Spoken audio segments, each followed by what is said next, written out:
After taking off the mask and washing his hands with water, Fan Xian began to record the characteristics of the corpse, then analyzed the possible diseases and recorded them in detail in a large black leather notebook provided by teacher Fei Jie. After doing all this, he stood up, his face a little pale, and his long eyelashes kept trembling. "Teacher, is there anything else you need to do?" Fei Jie looked at him and frowned, not expecting that the little guy was so brave. Before he could speak, Fan Xian finally couldn't hold back his nausea. He ran under the ridge and began to vomit desperately with a loud sound.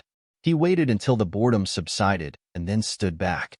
There was a trace of tenderness in Fei Jie's eyes, and he thought to himself, would it be too cruel to let a 4-year-old child come into contact with the most terrifying things in life? It wasn't until he saw Fan Xian vomiting that Fei Jie suddenly realized that only at this time did Fan Xian truly look like a child, instead of always acting like there was another soul hiding inside. Forget it, let's have an intuitive understanding first, and we'll talk about it next time. Before Fei Jie could finish his words, he heard Fan Xian's childish voice saying, "It's a pity that Danzhou Port is a small city and there are too few dead people. Otherwise, we could have found a fresh corpse." Fei Jie's heart pounded, and he slowly turned his head to face Fan Xian's innocent eyes. He didn't know what he wanted to see in these eyes. After a long time, he said coldly, "Why? Why aren't you afraid? Why aren't you angry because I asked you to do these things?" Fei Jie found it puzzling and frowned, looking at the little guy. Fan Xian lowered his head and said respectfully, "Because the teacher told me to poison a person for me to observe and study. I was very scared, so I would rather dig up the body. It turns out there are things in this world that you are afraid of." "Yes." Fan Xian looked at him pitifully. Xiaoxian is only 4.5 years old. Young age is no excuse. Fei Jie nodded, then shook his head. "Although you are young and may not understand some things, you must know that an illegitimate son of a noble like you may face many challenges in the years to come. Conspiracy and harm. Sometimes this cheap sympathy is often a weapon to kill oneself." After saying this, Fei Jie had a strange thought. Maybe the child in front of him could understand everything he said. At this moment, the morning light suddenly reflected into Fan Xian's eyes, which had half raised his head, reflecting a strange luster. Fei Jie's heart trembled slightly, feeling that the little boy's eyes were very strange. He has killed countless people with poison in his life. During the northern expedition of the late emperor, the poison he prepared killed at least tens of thousands of soldiers of the Northern Wei Kingdom.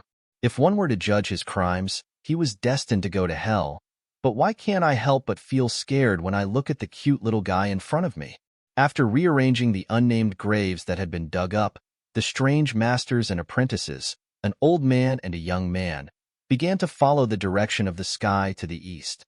Along the way, Fei Jie suddenly asked, "You must be curious." "Yes." Fan Xian snorted, with a hint of shyness in his sweet smile. "Teacher is very attentive to me."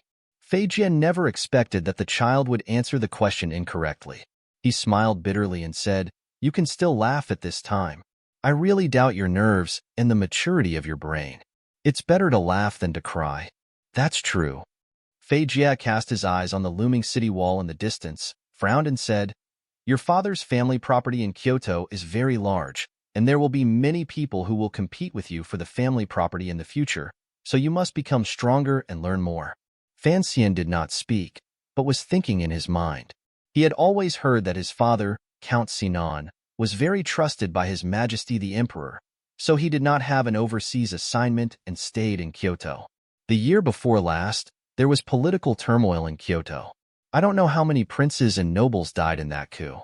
In the end, His Majesty the Emperor firmly controlled the situation and bloodbathed countless royal and noble families. Although his father was also a noble, he was very miraculously. He still maintained His Majesty's trust in him, and this official became bigger and bigger. But Fan Xian still couldn't understand what kind of family property could kill him, and make his father invite the most terrifying person from the Overwatch Council in Kyoto to serve as his teacher. "I understand that someone will definitely want to kill me in the future, so the teacher taught me to use poison because he was afraid that I would be poisoned to death. Yes, there are many ways to kill people, but the most convenient and least noticeable one is to use poison. Fei Jie put his hand on his head and touched it twice. My mission is I will teach you these aspects of knowledge within this year to ensure that no one can poison your food in the future. Why now? A few years ago, weren't you afraid of people poisoning me? Some questions must be asked clearly, so Fanxian continued to ask without fear of letting the other party notice that he was mature beyond his years. Fei Jie smiled, but there was something indescribably sinister in his smile. Because last month, Earl Sinan's concubine just gave birth to a son, which means you have an additional competitor for the Earl's mansion industry. And that concubine happens to be related to some people in the Overwatch Council. Your father is worried that something will happen to you, and it is not convenient to send someone to protect you for a long time, because it will easily cause you to surface prematurely, so he arranged it. I'll teach you. Fanxian noticed that Fei Jie used two titles, Count Sinan and Father. I am an illegitimate child. Fanxian smiled sweetly. According to the laws of this country, I should not be eligible to inherit my father's title. My concubine should not be too worried about me. In this world, what can be said with certainty? Fei Jie replied casually, although the 5 great people have been secretly protecting you, he cannot be your nanny after all. The poison in the food cannot kill him, but it's easy to kill you, but you don't know how many people will die with you. Fanxian became more and more confused, thinking about what kind of power his father, whom he had never met, had secretly.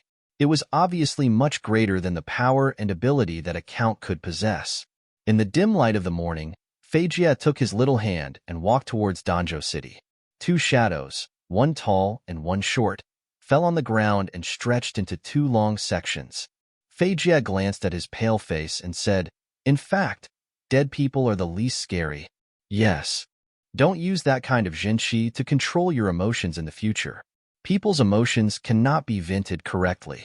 Even if the domineering jinshi in your body really reaches its peak, you will only become a monster that can only kill people. Yes. Fanxian obediently dissipated the qi in his body, no longer forcibly controlling his fear and nausea of dead bodies. At this moment, Fei Jie suddenly said, you still have a piece of rotten intestine in your sleeve. Are you going to go home and braise it? Ah! A child's scream and the sinister laughter of a bad teacher came from the quiet country road.